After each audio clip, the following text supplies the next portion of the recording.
আসসালামু আলাইকুম ওয়া রাহমাতুল্লাহি ওয়া বারাকাতুহু। আলহামদুলিল্লাহ, আলহামদুলিল্লাহি রাব্বিল আলামিন।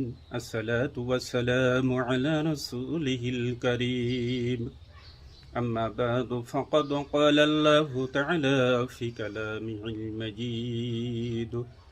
আউযু বিল্লাহি মিনাশ শাইতানির রাজীম। বিসমিল্লাহির রাহমানির রহিম। وإذ قال لقمان ابنه وهو يعظه يا بني لا تشرك بالله إن الشرك لظلم عظيم সদাকাল্লাহুল মাওলানা আযীম। আলহামদুলিল্লাহ। সংক্ষিপ্ত আলোচনায় আজ আমরা জানব আল্লাহর প্রতি জুলুম কি। গত দিন জেনেছিলাম আল্লাহর প্রতি জুলুম তিন প্রকার। আল্লাহর প্রতি জুলুম, নিজের প্রতি জুলুম, মানুষের প্রতি জুলুম।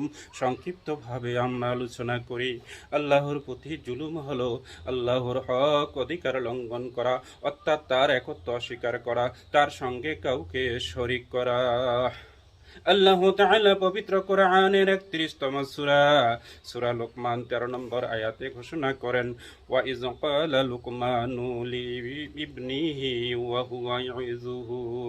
হে নবী, স্মরণ করো সেই সময়ের কথা যখন লোকমান তার ছেলেকে নসিহত করতে গিয়া বলল, ইয়া বুনাইয়া লা তুশরিক বিল্লাহ, হে প্রিয় বৎস, তুমি আল্লাহর সাথে শিরক করো না।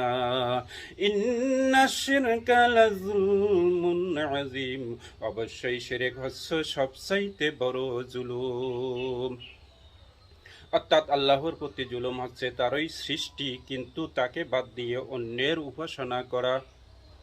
এটা সর্বোচ্চ অবিচার, কারণ আল্লাহ হই দাতা, সৃষ্টিকর্তা ও মালিক।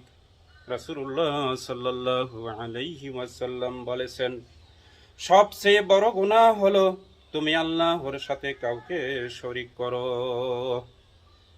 অথচ তিনি তোমাকে সৃষ্টি করেছেন। বুখারী 4477। তাই আল্লাহর প্রতি জুলুম মানে তার একত্ব অস্বীকার করা, তার উপাসনায় অন্যকে শরীক করা বা তার বিধান অমান্য করা।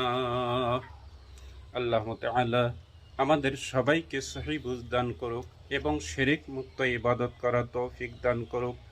আমার এই Islamic channel, Noor Islamic channel by Jakil Haque, সম্পূর্ণ দ্বীনি খেদমতে সবাই সাবস্ক্রাইব করবে।